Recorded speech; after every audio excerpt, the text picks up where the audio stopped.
Olá, pessoal, tudo bem? Vamos lá, vamos dar continuidade ao teu estudo de Direito Administrativo, mas hoje com uma legislação especial, né? Uma legislação do Estado do Pará. Vamos falar hoje de processo administrativo do Estado do Pará, ou seja, vamos trabalhar uma legislação estadual. Vamos falar da 8972, então, né? Lei estadual que vai regular o processo administrativo do Estado do Pará. E aí, pessoal, é bom, antes de eu avançar aqui nos slides, analisar, ter umas considerações com vocês. Bom, pode ser que, via de regra, você estude a lei em âmbito federal, a lei de processo administrativo em âmbito federal. Quando você lê a 8972 de 2020, ela relembra em muitos pontos a lei de processo administrativo federal, tá? Então, algumas coisas vocês vão trazer para cá, contudo, aqui que está o ponto, aqui que está a atenção, que é o que eu vou tentar também bater nesses encontros que a gente vai fazer em relação à lei de processo administrativo do Estado do Pará. Existem algumas diferenças, algumas nuances, peculiaridades aqui do Estado do Pará, na lei estadual, no caso, que você não vai visualizar na 9784, que é a Lei de Processo Administrativo Federal, tá bom? Então é importante fazer esse destaque aqui com vocês. Mas uma boa base você vai trazer para cá e vai se lembrar, né? Mas fica atento que quando eu falar, olha, pessoal, aqui é um ponto diferente da lei federal, e aí você se estuda porventura para tentar não confundir, porque eu sei que às vezes você teve a base, já estudou pelo processo administrativo federal, já estudou para outro concurso, enfim, e quando vem aqui para lei de processo administrativo estadual pode haver esses conflitos, certo? Então vamos lá, pessoal, entrando no artigo 1º, né, desde o começo da legislação, trazendo para a gente a quem essa lei será aplicada. Olha, então já até marquei aqui para você. Ela será aplicada à administração direta e indireta do Estado do Pará. Mas você tem que ter atenção, aqui é um ponto já no parágrafo 2º do artigo 1º, parágrafo 2º. Esta lei não se aplica às sociedades de economia mista e empresas públicas vinculadas à administração pública estadual. Então, veja, não é toda a administração indireta, tudo bem? Então, seriam ali as autarquias e as fundações públicas estaduais. Então, apesar de no artigo 1º estar aí disposto que será aplicada toda a administração direta e indireta, houve aqui uma ressalva no próprio parágrafo 2º. Olha, não se aplica, é como se estivesse falando, olha, não se aplica bem a toda a administração indireta, porque não vai se estender às empresas estatais, que no caso seria a Sociedade de Economia Mista e a empresa pública, tudo bem? Ainda você vai visualizar que esta legislação, ela vai se aplicar a Poder Legislativo, Poder Judiciário e Ministério Público, também Defensoria Pública e Tribunal de Contas dos Municípios e Tribunal de Contas dos Estados, tá certo? Então, você visualiza a legislação apresentando a administração direta, a administração indireta com a ressalva em relação às estatais, ao Poder Legislativo Estadual, ao Poder Judiciário, se aplicando também a Ministério Público Estadual, Defensoria Pública Estadual, Tribunal de Contas dos Estados e Tribunal de Contas dos municípios, tudo bem? Então, avançando aqui, é um momento que às vezes aparece em questão, o examinador querendo explorar para ti, te perguntando a quem terá aplicabilidade, né? Quais as pessoas jurídicas, por assim dizer, quais poderes deverão observar essa legislação. O artigo 3º vai trazer para a gente alguns princípios, e aqui a gente traz um pouco de raciocínio de princípio setorial, também falando de processo administrativo, outros princípios que já vimos, princípios como bases ali, desde o artigo 37 caput da administração pública, princípios também que são mais relacionados ao campo de processo administrativo, tudo bem? Então vamos lá. O artigo 3º da legislação vai dizer o seguinte, que dentre outros princípios, aqui deverá ser observado de forma expressa. Então aqui você, por assim dizer, tem os princípios expressos da lei estadual. Por que eu estou escrevendo e discorrendo dessa forma? Porque pode ser que o examinador pergunte para você, nos termos da lei estadual de processo administrativo, o princípio da cooperação tem previsibilidade expressa. Aí você tem que saber que o princípio da cooperação, por exemplo, aqui está, tá? Então, é importante a atenção para a leitura do artigo 3º, no sentido de você ficar atento, para visualizar os princípios que aqui estão de forma expressa nessa legislação. Tudo bem? Então, o que nós temos aqui? Princípios da legalidade, impessoalidade, moralidade, publicidade e eficiência. Isso aqui é a praxe para a gente, já está combinado desde o artigo 37 caput. Então, lembra, o artigo 37 caput da Constituição Federal tem um copia e cola, né? O legislador estadual copiou e colou aqui na legislação estadual. Probidade, ou seja, obviamente que dentro dos processos administrativos se evitará práticas de atos improbos, como enriquecimento ilícito, dano ao erário, violação a princípios, mas importante destacar o princípio da probidade com previsão expressa na legislação. Princípio da finalidade. Que finalidade é essa, gente?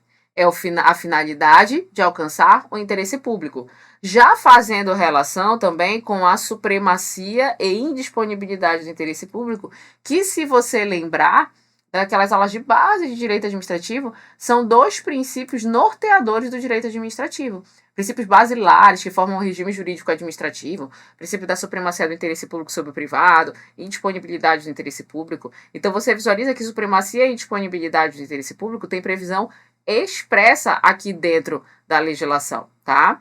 Princípio da razoabilidade, proporcionalidade, né? Uma característica, obviamente, dentro da atuação dentro de processo administrativo, uma atuação razoável, uma atuação proporcional da administração pública. Contraditório e ampla defesa, daqui a pouco destaco alguns raciocínios de contraditório e ampla defesa. Princípio da motivação, também um princípio setorial dentro de processo administrativo, é um princípio que tem relação, sem dúvida nenhuma, direta em processo administrativo. Duração razoável do processo. Então, quando você visualiza, por exemplo, esses três princípios, princípios da motivação, princípios da ampla defesa, princípio do contraditório, né, contraditório e ampla defesa, duração razoável do processo, eu gostaria de fazer algumas observações. Lembrar com vocês alguns pontos. Por exemplo, princípio do contraditório e da ampla defesa. Anotando aqui com vocês, tá? Contraditório e ampla defesa. Com previsão no artigo 5º da Constituição Federal, né? Artigo 5º da CF, salvo engano, artigo 5º, inciso 55 do texto constitucional. Você vai dar uma procuradinha lá.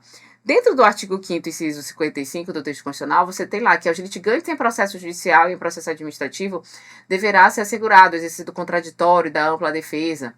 Então, você, vamos supor, enquanto particular em um processo administrativo, interessado em um processo administrativo, um servidor dentro do processo administrativo, tem direito, obviamente, a esse exercício do contraditório, se manifestar nos autos desse processo administrativo, né? E, obviamente, se utilizar de todos os meios de defesa admitidos em direito. E aqui, pessoal, é importante fazer um paralelo do contraditório e da ampla defesa com duas súmulas vinculantes. A súmula vinculante número 5 e a súmula vinculante número 21. Tudo bem? Súmula vinculante número 5 e a súmula vinculante número 21. A súmula vinculante número 5, ela vai trazer para a gente o raciocínio da falta de defesa técnica. Defesa técnica por advogado no PAD. A falta de defesa técnica por advogado no PAD não ofende a Constituição. Então, a súmula vinculante número 5, ela fala basicamente isso. A ausência, a falta de uma defesa técnica por advogado no processo administrativo disciplinar, né, que a gente traz para cá também. Com certeza você estuda isso quando estuda PAD, processo administrativo disciplinar, mas veja, outro ponto importante, aqui a gente não está falando de PAD. O PAD você estuda, por exemplo, na sua lei 5.810, tudo bem? Que é aquele processo administrativo que vai ter o objetivo de aplicar sanção, aplicar punição, apurar faltas, né, para a futura aplicação de sanção a este servidor. É um poder sancionatório da administração pública. Então, apesar da súmula vinculante, por exemplo, falar em PAD, você traz para cá também. Então, a falta de defesa técnica por advogado no PAD, no processo administrativo, não ofende o contraditório e ampla defesa. Então, quando você lê na sua súmula vinculante número 5, não ofende a Constituição, é um raciocínio de não ofende o contraditório e ampla defesa. Já a súmula vinculante 21 versa ali sobre a inconstitucionalidade de exigência de depósitos, arrolamentos, de bens, de calção, de algum valor em relação a recursos administrativos. Então, vamos supor que a administração pública, para condicionar a interposição de um recurso administrativo, exija que esse interessado realize algum depósito através de valores, através de bens, como condicionante para a interposição de recurso. Conforme a súmula vinculante 21, isso é inconstitucional, porque isso violaria o exercício do contraditório da ampla defesa. Então, aqui é um paralelo que se faz em relação ao princípio do contraditório da ampla defesa, à luz, né, também puxando o raciocínio de duas súmulas vinculantes, a súmula vinculante número 5 e a súmula vinculante número 21. O princípio da duração razoável do processo, ele também tem previsão na Constituição Federal, da mesma forma que o contraditório ampla defesa, o Constituinte nos diz que tanto em processo judicial como em processo administrativo, o processo administrativo, então, deverá ser norteado por essa duração razoável do processo. Tá? Então, aqui, pessoal, é muito mais importante que, obviamente, vocês tenham a compreensão de cada princípio, mas também vocês visualizem quais os princípios existem de forma expressa na legislação, conforme o artigo 3º. Tudo bem? Avançando aqui, nós temos, a partir do artigo 6º, o legislador apresentando para a gente formalização de atos administrativos. O artigo 6º nos traz o seguinte: que os atos administrativos serão produzidos por meio escrito e por meio eletrônico, tá? Que é a realidade, inclusive, né? Meio escrito, meio eletrônico, do mundo hoje digital, por assim dizer, tudo bem? Com a indicação, e aí? Indicação do objeto, né? O motivo do ato ali administrativo, objeto e motivo, uma linguagem simples, veja, um outro raciocínio em relação ao processo administrativo que a gente traz um pouco ali de processo administrativo federal. Se você visualiza a questão falando que o processo administrativo ele é pautado por um formalismo, não, você está visualizando, olha, uma linguagem simples. Aqui é um raciocínio inverso, não se prima por um formalismo dentro do processo administrativo, tudo bem? A data, o local da prática daquele ato, né, onde foi praticado aquele ato, o nome, o cargo do responsável. Então, exige-se aqui a indicação desses elementos para a produção desses atos administrativos. A não utilização de meio eletrônico para edição de ato administrativo será justificada em razão da indisponibilidade do sistema eletrônico. Então, você visualiza, né, o sistema eletrônico sendo, de fato, a prática, a vivência hoje da administração pública. Urgência em adotar a medida administrativa ou, então, incapacidade, no caso concreto, dos sistemas eletrônicos servir como suporte. Né? Também vai se analisar cada caso concreto. Mas, de fato, se prima o quê? Que esses atos sejam produzidos por escrito e por meio eletrônico. Ou seja, a não utilização do meio eletrônico, através do meio eletrônico, seria hipótese excepcional diante dessas justificativas que você visualiza no próprio parágrafo único. Tá? É importante esse destaque aqui. Publicidade dos atos administrativos. O artigo 10 vai trazer para a gente que os atos administrativos entram em vigor na data da sua publicação. Então, da data em que forem publicados, eles já vão entrar em vigor. Importante destacar, né? Publicação não se confunde com publicidade. Né? O princípio da publicidade também é um dos princípios norteadores que vocês viram ali dentro do artigo 3º da legislação, norteador do artigo 37, publicidade, oportunizando também transparência dentro da administração pública, produção de efeitos a esses atos administrativos. E não confunda publicidade com publicação. Agora, quando você visualiza a publicidade, ela poderá se dar aqui, veja, através da publicação em Diário Oficial do Estado, tá? O DOI, né? Ou então através de sítio eletrônico oficial, site oficial, tudo bem? Então, veja, como que pode se acontecer essa publicidade desses atos administrativos? Através de uma publicação em Diário Oficial, ou então através da publicação em sítio eletrônico oficial, em site. Ou, quando for o caso, a publicidade vai acontecer, ou seja, o conhecimento, né, a quem interessa, aos interessados, vai acontecer através da citação, notificação ou intimação do interessado. Veja, A publicidade não se restringe, então, apenas à publicação. É esse ponto que é importante você fazer. Publicidade não se confunde com publicação. Existem outras formas de se garantir a publicidade além da publicação apenas. A publicação é uma delas. Aí você visualiza a publicação em diário oficial e sítio eletrônico. Mas também você visualiza que se garante a publicidade quando da citação, notificação, intimação do interessado. Isso tudo bem? Importante destaque aqui em relação à publicidade dos atos administrativos. Gente, o artigo 12 e o artigo 3º eu só deixei aqui em destaque para vocês, porque senão eu ia ficar lendo com vocês aqui a legislação. E o nosso objetivo não é esse, né? Nosso objetivo é fazer os destaques principais dessa legislação e saber que com certeza vocês vão voltar para cá, vão voltar em casa ali, né? No trabalho, eu sei que você pega ali aquele tempinho de estudo para ler. Tudo aqui o nosso aluno do Corrente faz, buscando otimizar ao máximo o seu tempo. E aí, dentro do seu estudo, o artigo 12 e o artigo 3º é importante que você leia. Por quê? Porque às vezes a banca pergunta quanto ao direito dos administrados previstos na lei estadual. Aí você tem que estar ligado, entendeu? O que está escrito lá no artigo 12 da legislação. Quanto aos deveres dos administrados, já apresentando no artigo 13. Então, entra aqui naquele ponto muito copia e cola da legislação, tá? Então, você tem conhecimento do artigo 12 e o artigo 13. Então, eu não trouxe aqui a literalidade do dispositivo justamente porque senão ia ficar, como é que a gente vai ficar só lendo aqui dispositivo? Também não dá, né, pessoal? Mas fica aqui para você o alerta. Leitura do artigo 12 e artigo 13 em relação a direitos e deveres dos administrados. Início do processo. Vamos começar a falar aqui do início do processo. Como que esse processo administrativo estadual, nos termos do artigo 14 da legislação estadual, da 8972, se dará, né? Como é que vai começar? O processo poderá se dar mediante representação, de ofício pela própria administração ou a pedido do interessado. Tudo bem?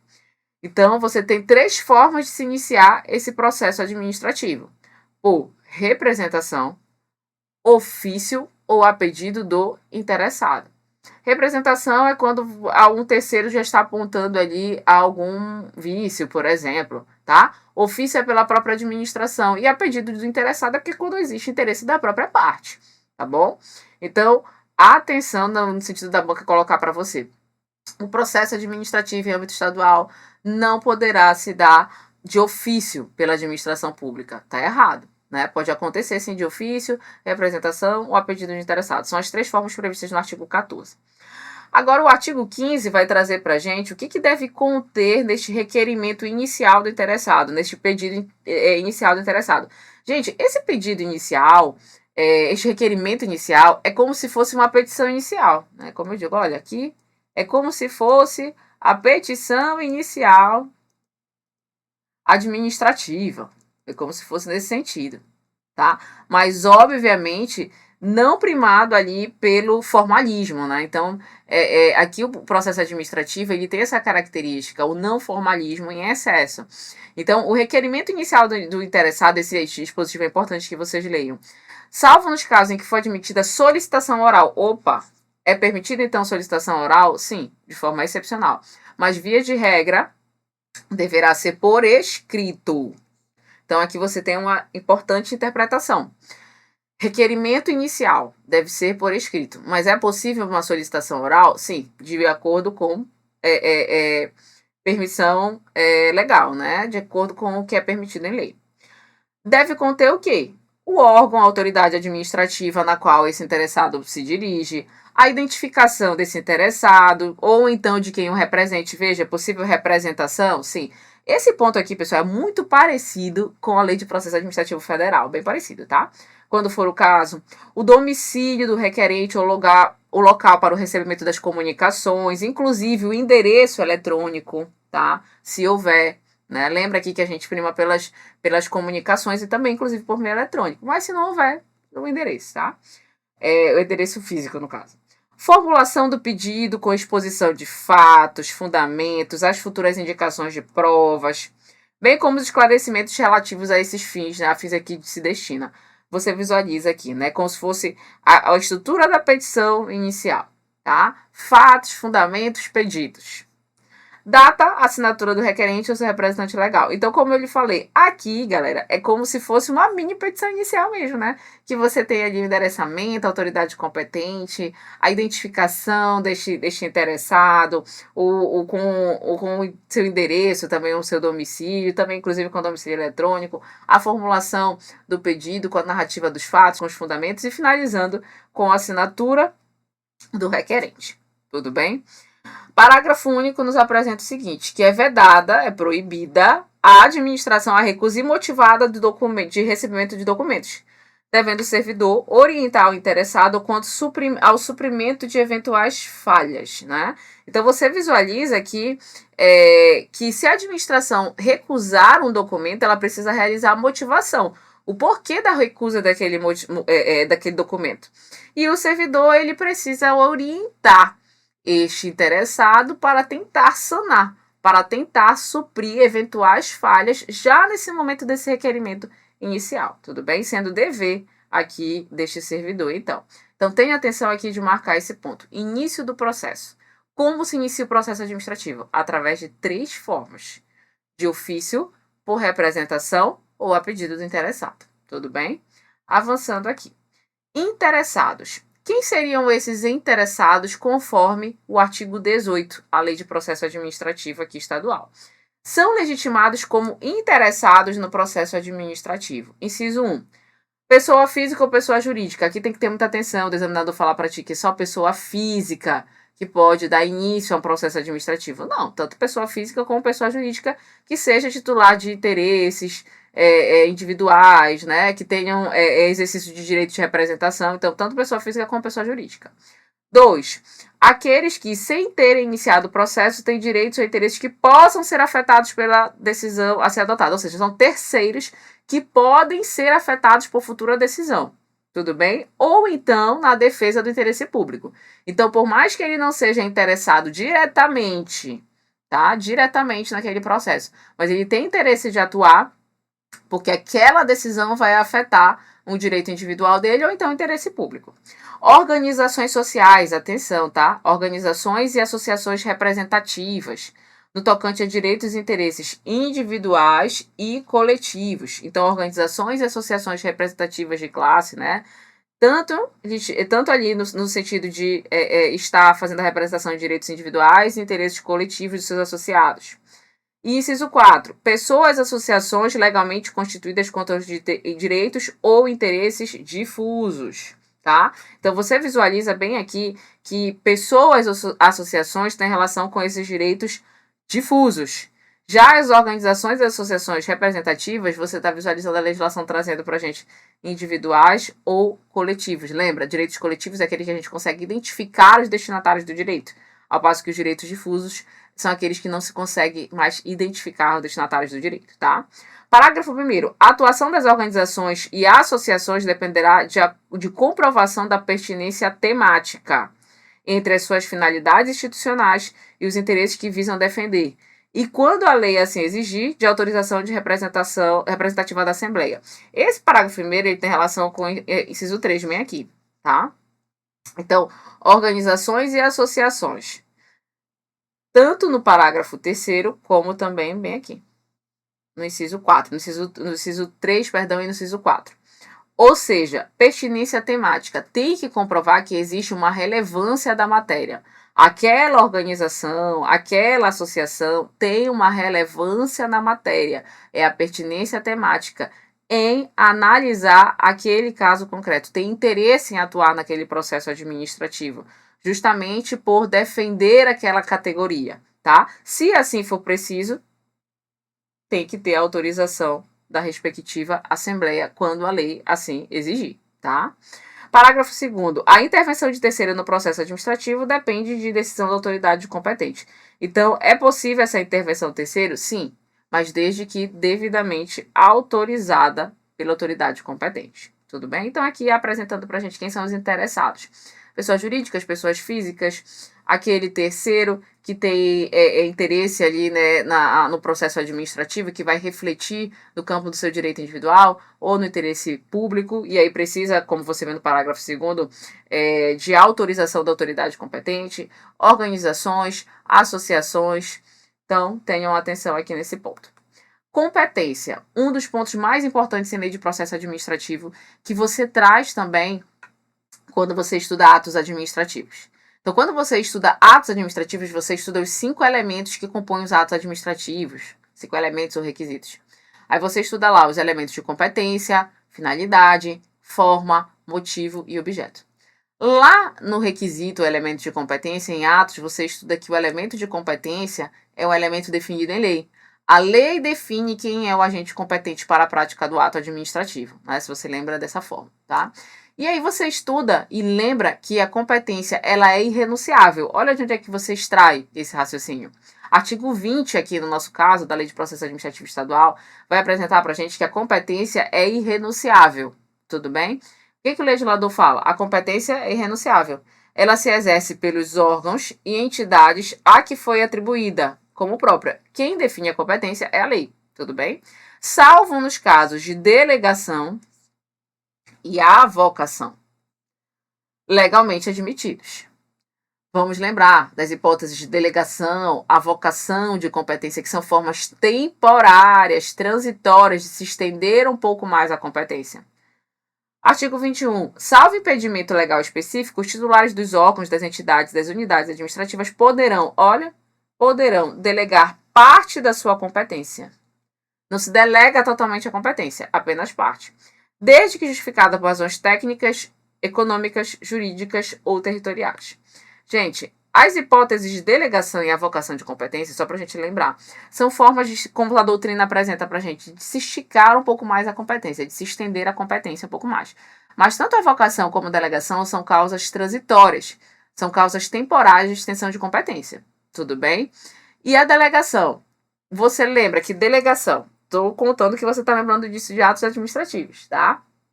Delegação, se delega, né?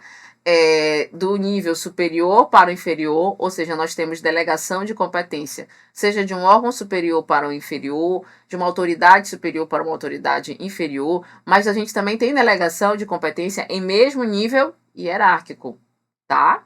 E avocar competência é do superior puxando a competência para do inferior, perdão, né? Do superior puxando a competência do inferior. Então, avocar é o ato de puxar para si a competência. Então, veja, tanto avocar como delegar são causas temporárias, são causas transitórias, tudo bem? E o artigo 22 vai trazer para a gente uma grande diferença, ou não tão grande assim, mas é importante você ter atenção, em relação a atos, por assim dizer, que não são passíveis, situações em que você não vai pensar em possibilidade de delegação de competência. Bom, na Lei 9784, e a gente também estuda isso como regra geral em processo administrativo, a gente aprende até o mnemônico, né? A gente aprende assim, olha, apareceu o mnemônico bem aqui, ó, cenoura. Cenoura. São atos que não são passíveis de delegação. Aí você vai lembrar, cenoura, competência exclusiva, CE aqui. NO, edição de atos normativos. IRA, decisão em recurso administrativo. E tem previsão na Lei 9784, que é a Lei de Processo Administrativo Federal. Professor, aqui também não vai funcionar dessa forma? Vai funcionar dessa forma. Então, aqui você vai trazer o mesmo raciocínio. O cenoura não é passível de delegação. Acontece que aí vem a diferença importante para sua prova, que vai trabalhar com essa legislação estadual, é que a nossa lei, no artigo 22, adicionou no inciso 4, olha para cá, mais uma hipótese, mais uma situação em que não vai haver possibilidade de delegação. Então, eu vou ler com você. Olha lá, vou ler o dispositivo todo. Não podem ser objeto de delegação. Inciso 1. Edição de atos de caráter normativo. Ok, está dentro do cenoura. Decisão de recursos administrativos. Está lá no cenoura. As matérias de competência exclusiva. Ó, competência exclusiva, recurso administrativo e atos normativos. Tudo dentro do nosso mnemônico. Então, bem aqui está o nosso mnemônico, tá? Que a gente aprende ali. É o cenoura. Tudo bem? 4. Agora vem a novidade. Então, você vai adicionar este cenoura mais essa hipótese do inciso 4. as atribuições recebidas por delegação. Então, veja, uma autoridade superior delegando ao inferior as suas atribuições. Este inferior pode delegar novamente? Não, tá? Por vedação expressa aqui na legislação. As atribuições que lhes são recebidas por delegação, via de regra, não podem ser delegadas novamente, salvo a autorização expressa e na forma por ela determinada. Então, a regra é essa. O que eu escrevi para você, então, para você compreender? Não são passíveis de delegação o cenoura, que você já sabe, e atribuições recebidas por delegação, que eu falo assim, não é possível, então, a delegação da delegação, entende? Então, eu recebi competências por determinado período de tempo transitório diante de uma competência delegada, que me foi delegada. Eu não posso delegar a uma autoridade inferior, uma autoridade mesmo nível hierárquico, com essas atribuições que eu já recebi. Seria a delegação da delegação, tá? Então, isso não é possível conforme a regra aqui. Mas você vê ali, salve autorização expressa e na forma por ela determinada, na forma como for autorizada ali, tudo bem? Então, eu gostaria que você tivesse muita atenção nesse artigo 22, pessoal, porque isso sim é uma diferença em relação à Lei de Processo Administrativo Federal. Porque na Lei de Processo Administrativo Federal, para ficar bem claro isso, você só tem o cenoura. Você não tem essa vedação em relação a atribuições recebidas por delegação, tudo bem? Então, esse inciso 4 é uma peculiaridade da nossa legislação estadual, a nossa Lei de Processo Administrativo Estadual, beleza? Avançando aqui para ti. Artigo 23. O ato de delegação e sua revogação deverão ser publicados na forma do artigo 11 desta lei. Parágrafo 1º. O ato de delegação especificará as matérias, o que vai ser transferido, os poderes que serão transferidos, a limitação da atuação do delegado, a duração, olha como é um tempo determinado, lembra? Delegação e avocação são tempos determinados. Objetivos da delegação, o recurso cabível, podendo conter ressalva ao exercício da atribuição delegada. Parágrafo 2º. O ato de delegação, atenção, importante destacar, revogável a qualquer tempo pela autoridade delegante. Destaque todo esse parágrafo 2º. O ato de delegação, ele pode ser revogável. Não é questão de anulação, tá? É questão de revogação, análise de conveniência e oportunidade, enfim.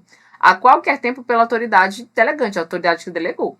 Respeitados os atos praticados e as decisões proferidas na vigência da delegação. Parágrafo 3º. As decisões adotadas por delegação devem mencionar explicitamente esta qualidade e consideração editadas pelo delegado, inclusive quanto às suas responsabilidades. Então, destaque aqui, ó. Inclusive quanto às suas responsabilidades. Então, você visualiza o seguinte, as competências, né, os atos, na verdade, praticados pela autoridade delegada, vai ser de responsabilidade dele lá, tudo bem? Parágrafo 4º. Em caso de delegação de competência em que o delegante, a autoridade que delegou, e o delegado não tenham vínculo de subordinação hierárquica, quando não há hierarquia, porque lembra, existe possibilidade de delegação, é exatamente aqui, em mesmo nível hierárquico. Entre si, a delegação será celebrada por meio de um instrumento conjunto, tá? Então, aqui é o fundamento no parágrafo 4º do artigo 23, em que você visualiza a possibilidade de delegação em mesmo nível hierárquico, certo? Avançando aqui. Impedimento e suspeição. Gente, também questão forte em prova, por isso que está aqui. Lembra que eu estou selecionando pontos para vocês importantes dentro dessa legislação, que ela é extensa, tá? Causas de impedimento e causas de suspeição, tá? Primeiro, atenção nos artigos 27, causas de impedimento, e artigo 29, com as causas de suspeição. Primeiro, voltando lá, artigo 27, são as causas de impedimento. Quando que alguém, uma autoridade, um servidor, poderá se julgar, né, impedido de atuar naquele processo administrativo? Primeiro, o impedimento, eu quero que você pense bem aqui, são questões objetivas. Isso a gente traz, inclusive, de processo judicial. Eu lembro que um professor meu falava, olha, impedimentos são questões objetivas, tem relação diretamente com o processo. Eu quero que você pense dessa forma. Tem relação diretamente com o processo. E também te digo, então, né? Utilizando dessas palavras do meu professor, quero que você pense, você vai visualizar que não tem questão subjetiva, não é questão de foro íntimo, não, e tem relação com o processo. Artigo 27. É impedido de atuar em processo administrativo sem prejuízo de outras hipóteses o servidor ou autoridade que você vai visualizar que tem questão está relacionado com o processo. Inciso 1. Tenha participado ou venha participar. Veja, como perito, testemunha ou representante. Ou se tais situações ocorrem quando o cônjuge, companheiro ou parente e afins até o terceiro grau. Ou seja, naquele processo, né, aquela autoridade já tem atuado como perito, como testemunha, como representante. Então, está atuando no processo, tudo bem? Como ator, né, nessa condição de perito, testemunha ou representante. 2. Também esta autoridade, este representante, está litigando em outro processo, judicialmente ou administrativamente, com o interessado, com quem tem interesse, né? Ou com o respectivo cônjuge ou companheiro do interessado. Tudo bem? Então, veja, a autoridade, o servidor ali que está atuando no processo administrativo está litigando com o interessado judicialmente. Está litigando administrativamente. Existe outro processo administrativo. Não é uma questão subjetiva, tudo bem? Mas existe um outro processo que pode acabar por interferir nesse processo aqui no qual essa autoridade iria julgar, seria competente para julgar. 3. Essa autoridade, o servidor tenha cônjuge, companheiro ou parente afins até o terceiro grau, figurando como advogado, defensor ou representante legal do interessado. Então, se no processo, né, a autoridade tem advogado, defensor, o representante legal do interessado até o terceiro grau, então é importante marcar aqui, até o terceiro grau, o parentes afins, né, com esse interessado, tem relação com o processo. Então, precisa estar impedido de atuar. Artigo 28. A autoridade ou servidor que incorrer em impedimento deve comunicar o fato à autoridade competente, abstendo-se de atuar. Então, se a autoridade recair em uma dessas relações que tem diretamente questões objetivas com relação ao processo, ela deverá, né, imediatamente comunicar à autoridade competente e ela se abstém de atuar naquele processo. Da suspeição, gente. Então, agora nós vamos falar das questões subjetivas. Vocês vão visualizar que existem ali questões mais pessoais, por assim dizer, né, de foro íntimo. Não é mais relação com o processo. Então, no artigo 29, você visualiza: é suspeito para atuar em processo administrativo o servidor ou autoridade que, veja, tenha interesse direto ou indireto na matéria ou no resultado do processo. Ou seja, já é uma causa subjetiva. Ele não está atuando ali como perito, testemunha, não tem ali como advogado, né? Como perito também da parte, não tem nada disso. Você está visualizando que tem, por parte dessa autoridade, o interesse no resultado daquele processo, seja de forma direta ou indireta. Olha o inciso 2. Tem uma amizade íntima, ou então uma inimizade notória, questão totalmente subjetiva, com algum dos interessados ou respectivos cônjuges, companheiros ou parentes ou afins até o terceiro grau. Então, a dica aqui é você lembrar que nesta legislação você tem a previsão de suspeição e impedimento até o terceiro grau.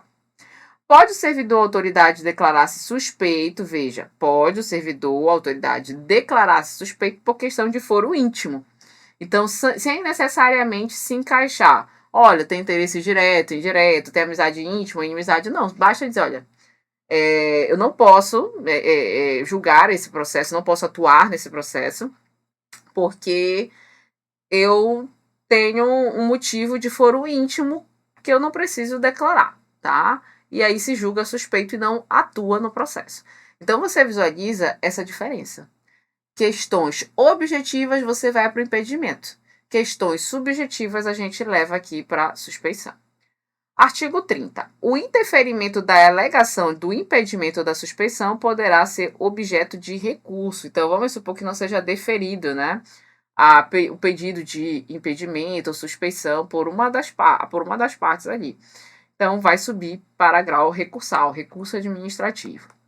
Intimação. Então, a gente viu o início do processo, agora a gente vai para a intimação. Dentro desse momento de início do processo é que tem essas citações de competência, né?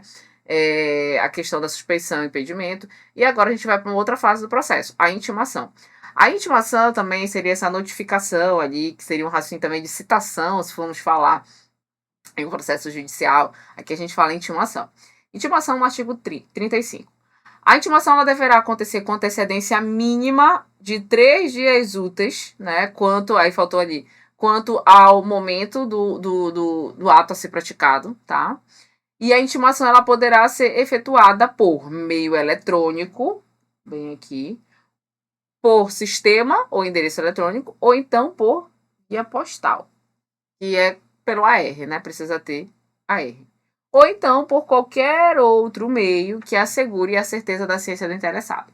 Então, veja, antecedência mínima de 3 dias úteis, poderá acontecer por meio eletrônico, ok, por via postal, com AR, aviso de recebimento, ou então por qualquer outro meio que vá assegurar a ciência, né, que aquele interessado tomou ciência. Tenha atenção nesse prazo aqui, 3 dias úteis. Artigo 36. O desatendimento da intimação, isso é importante, pessoal.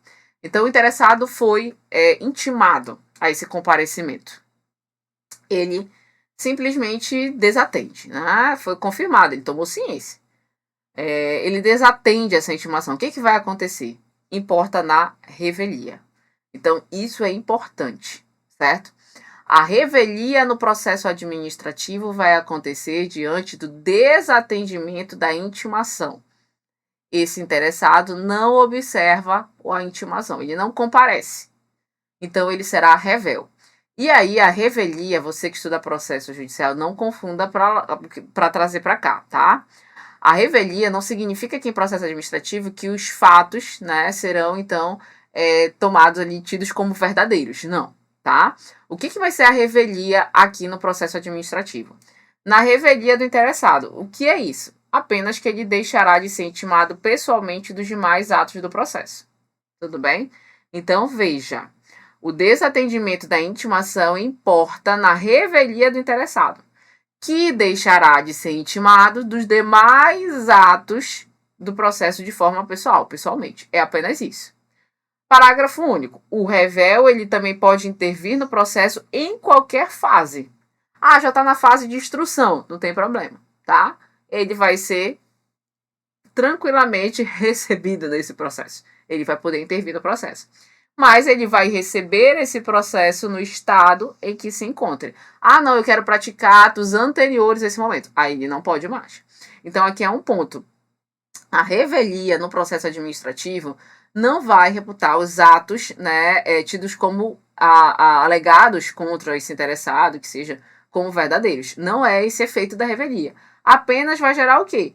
Ele vai deixar de ser intimado pessoalmente. Apenas isso, tá? Em relação aos demais atos do processo. Mas no momento em que ele quiser comparecer, intervir no processo, ele vai ser recebido no processo, mas ele também vai receber esse processo como está. Ele vai receber o processo onde está naquele momento, a fase processual que está naquele momento. Ele não vai poder praticar, então, atos anteriores. Tudo bem?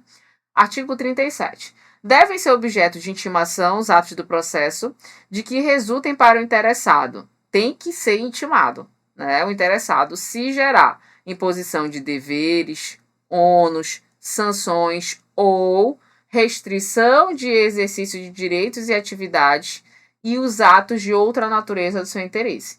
Então, quando que o interessado ele deve ser intimado? O artigo 37 ele traz para a gente. Sempre que gerar imposição de dever, ônus, sanção, retirada de direitos, supressão então de direitos, atividades e atos de outra natureza, tem que haver a intimação deste interessado.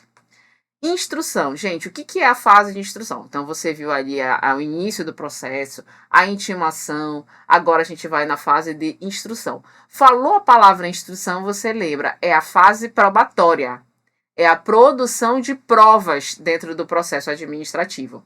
Então, é a fase de produção de provas do exercício do contraditório e da ampla defesa.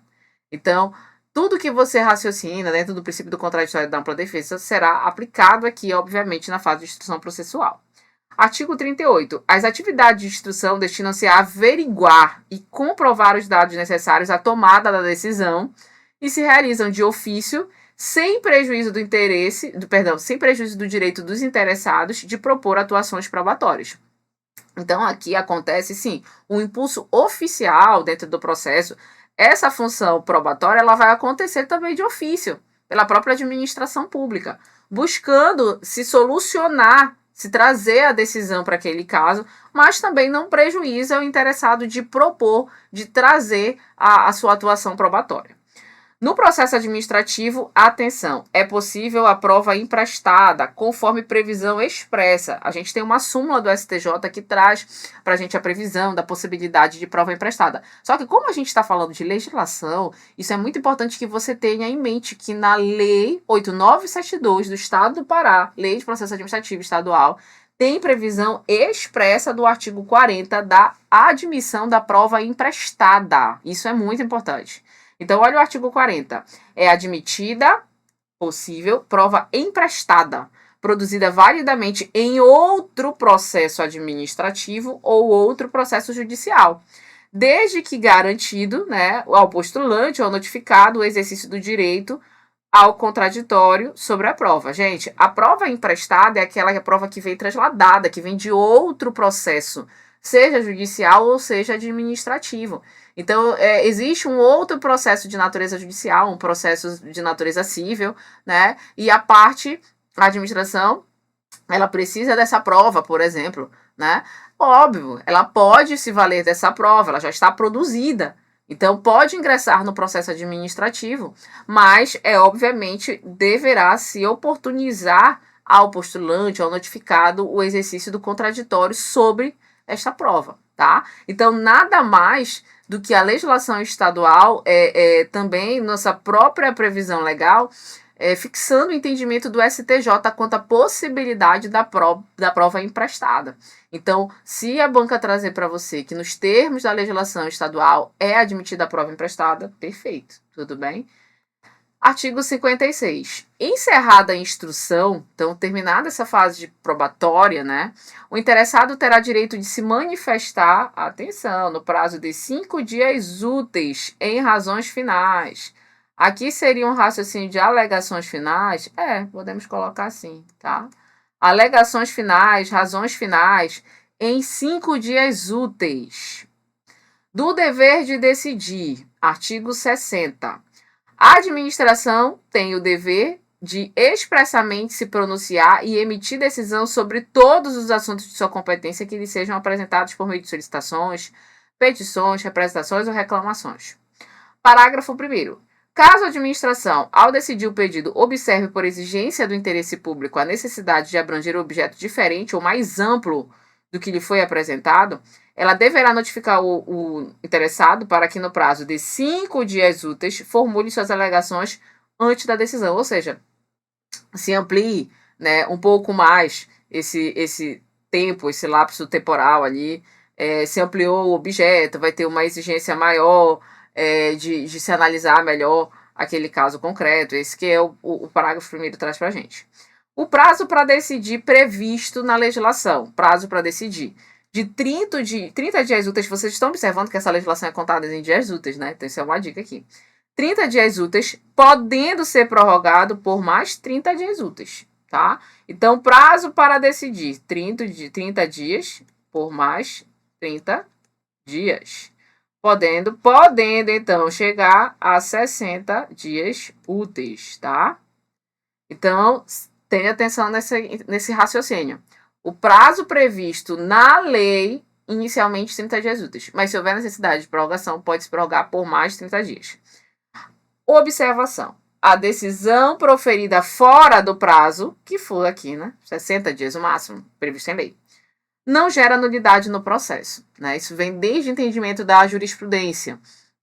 Há uma decisão administrativa produzida fora do prazo, gera nulidade no processo? Não, pessoal. Não gera nulidade no processo. É importante também se analisar a realidade, né? A realidade fática, por assim dizer, da administração pública, que tem um volume vultuoso de processos administrativos a decidir, a analisar, tá? Isso também é importante dentro de uma razoabilidade, proporcionalidade aplicada à própria administração pública.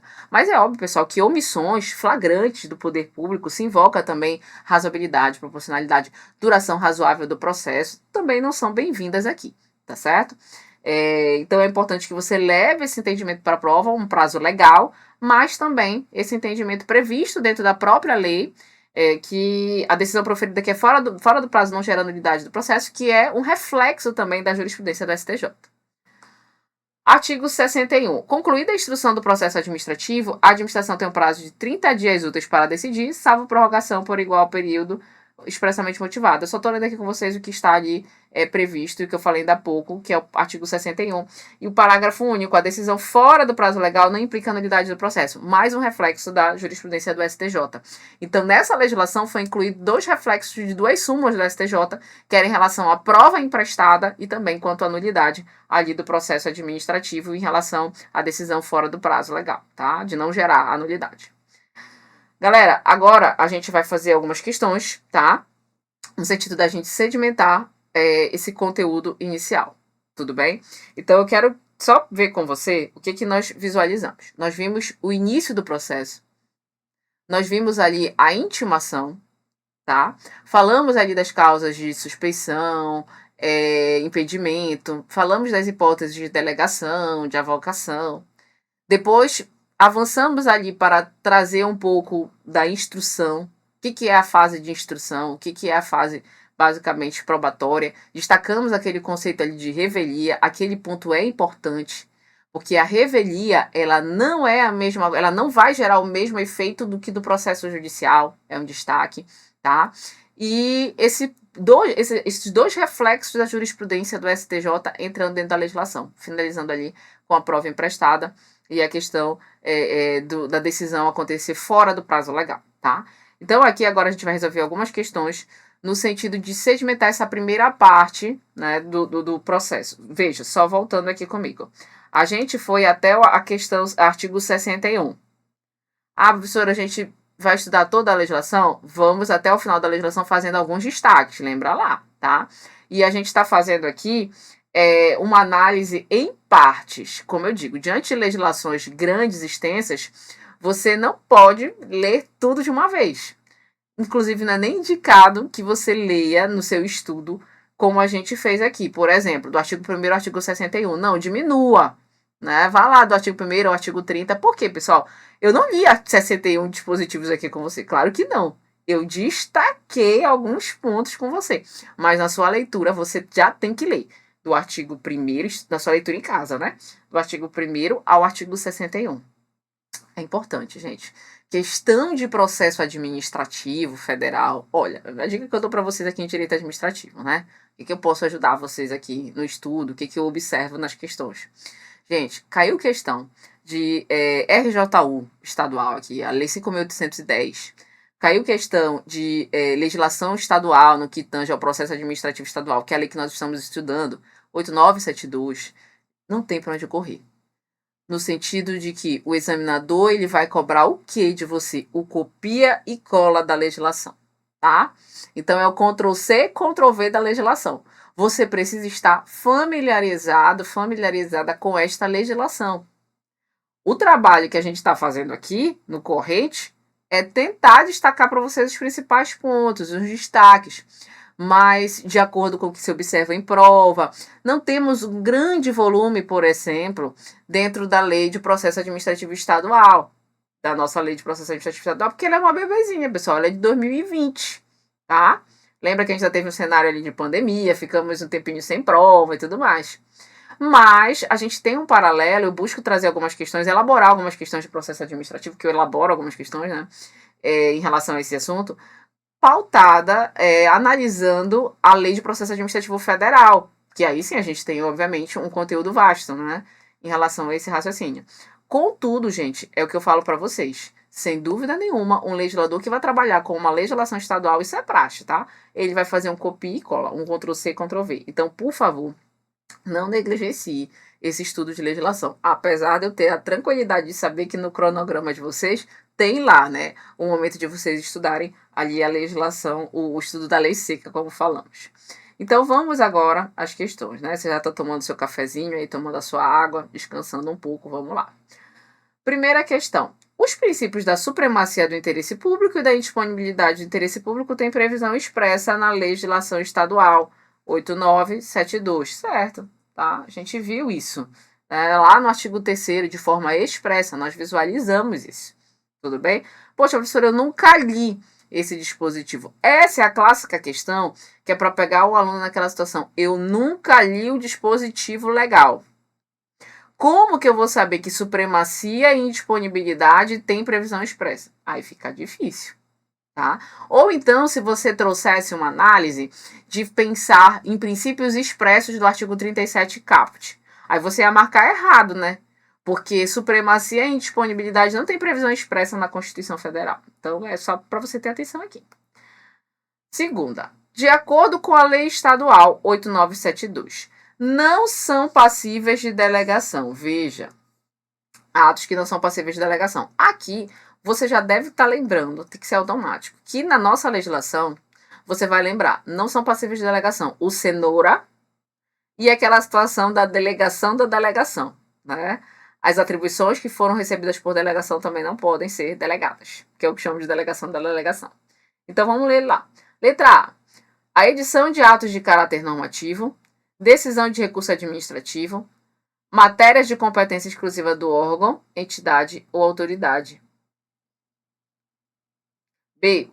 Edição de atos normativos apenas? Não. Você corta porque fala desse apenas aqui. C. A edição de atos de caráter normativo, decisão de recurso administrativo, competência exclusiva do órgão, entidade, autoridade, atribuições recebidas. E, olha, ou atribuições recebidas por delegação, salvo autorização expressa na forma por ela determinada. E a letra D, não haja impedimento legal para situações de delegação? Não, tá? Gente, a completinha é essa aqui. Poxa, professora, a letra A também está correta. Veja, pessoal, nos termos da 8972, nós queremos os atos que não são passíveis de delegação. Você tem a letra C, que é totalmente completa, né? Que é o cenoura, e mais as atribuições recebidas por delegação que não podem ser delegadas. Então, letra C. Terceira. A autoridade administrativa de determinado Ministério Público de Contas estadual delegou a um de seus subordinados a decisão de recurso administrativo. Veja. Então, você tem uma autoridade delegando a um subordinado decisão de recurso administrativo. Esse ato de delegação não pode, né, pessoal? Porque, olha para cá. Decisão em recurso administrativo está lá dentro do cenoura. Está aqui, no nosso mnemônico. Bem aqui, RA.